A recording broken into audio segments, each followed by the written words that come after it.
Hello, and welcome to my visual presentation about the United Nations Sustainable Development Goals, which are a list of goals that will help to create a better world in the years to come. In this presentation, I'll be exploring one goal in particular, which is regarding clean water and sanitation, and the way we as a society as a whole will resolve this issue. Some challenges we need to overcome in our world today is that at least 1.8 billion people are affected by a contaminated water source. Water scarcity is afflicted on 40% of our world population. 2.4 billion people have a lack of access to sanitation services, and over 80% of wastewater and pollution are caused by human activities. Next, I will discuss a set of targets that must be achieved by 2030. First is to achieve proper access to safe and affordable drinking water worldwide, access to competent and equitable sanitation and hygiene for all, and to advance water quality by minimizing pollution, eliminating dumping, and release of hazardous chemicals and materials. More targets include developing a supply of fresh water to eliminate water scarcity, to broaden international cooperation and capacity building support for developing countries through water and sanitation related programs such as water harvesting or wastewater treatment, and protect water related ecosystems such as mountains, rivers, or wetlands. The final set of targets that we must strive to achieve is to increase water use efficiently and ensure proper withdrawals, to incorporate water resources management at all levels, and to create support and cooperation for the development of recycling and safe reuse globally.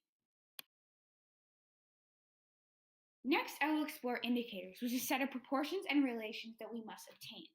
The first one is proportion of population using safely managed water services, proportion of population using safely managed sanitation services with a hand washing facility, the proportion of wastewater circularly treated, and proportion of bodies of water with effective water quality. More indicators include developmental change in water efficiency over years, level of water stress, which is freshwater withdrawal as a proportion of available freshwater services, degree of incorporation water resources management, and proportion of town's boundary basin area with an arrangement of water cooperation.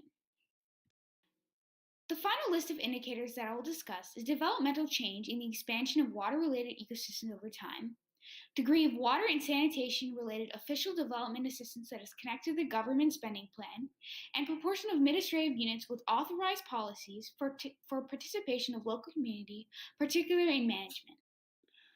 I will now describe what we exactly need to complete this goal. We need recycling and safe reuse technological development and cooperation, sanitation infrastructure to be built to avoid human defecation and other issues, and the action of advocating the inclusion of women, youth, and indigenous communities in the governances of water services.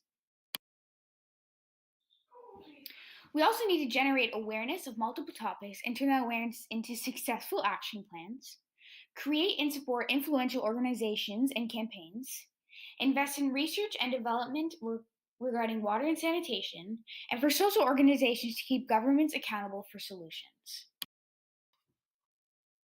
The example of effort that is in place to achieve this goal that I chose is a UNICEF campaign that uses the hashtag of #WaterIs. This hashtag was created to spread awareness on the topic of how water is a right and what access to equitable water means to someone.